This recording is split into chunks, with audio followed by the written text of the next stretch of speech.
This is a celebration of life. In a back room of an Orlando steakhouse, over 300 friends and family members wait for their chance to greet one man. You see, today is a special occasion. On this day, 1 year earlier, Darryl Perry died. Darryl Perry made his mark on the football fields at the University of Florida in the late 80s, paving the way for college football Hall of Famer Emmitt Smith. While in Gainesville, Darryl met and fell in love with his future wife, Nikki, who was a member of the Dazzlers dance team. A 6'2", 230-pound fullback, Darryl Perry's zest for the game of football and life was contagious. From the day I met him, to now, he's always been positive, always been a great person. The type of guy that you want your sister to go out with. Just always a good guy. When his playing days at the University of Florida were complete, Darryl took the work ethic he'd sharpened on the gridiron into the business world. He was a successful businessman, a motivational speaker, a financial advisor, even an avid golfer. He and Nikki started a family, and Darryl remained involved with Gator Athletics as the president of the F Club, the school's athletic alumni association. I thought he was very personable. He had a winning smile, a winning attitude. He's the type of guy that you love him instantaneously. There's no, what you see is what you get with Darryl. His life was very busy, but Darryl always found time for everyone, even coaching his son's Little League team. But just 3 weeks after celebrating his 40th birthday, Darryl Perry's life changed forever.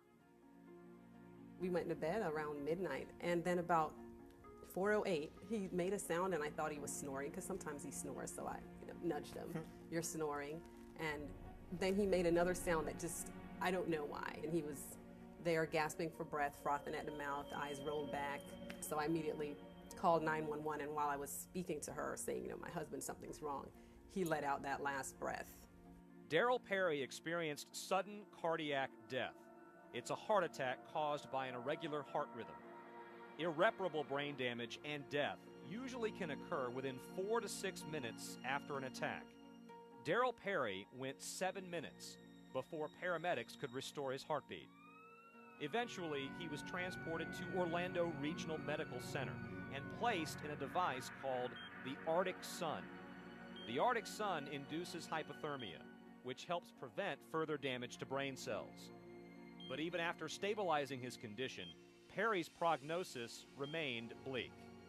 So then the neurologist is the one who finally told me on day 2, he said the EEG monitor is showing nothing but seizure activity.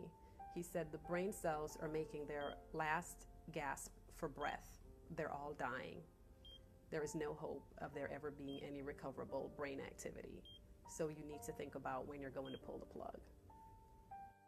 Channeling her husband's determined spirit, Nikki fought to remain positive and refused to allow anyone to give up on Darryl's life. For her to sit there and to tell the doctors what they need to do, to tell the doctors what they're not going to do, to take care of her husband and don't leave her bedside.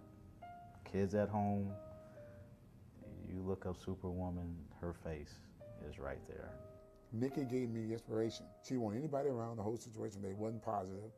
And I think that just gave me hope, because I was thinking, why shouldn't it be this way? I mean, he has a purpose on his life and on his world. I knew there was a lot of fight in him, and I just knew this wasn't God's plan for our life. We've always talked about what we believed God's plan was for our lives, our life and our life with our family, and that wasn't part of the plans. Not satisfied with the answers she was receiving, Nikki sought out a second opinion.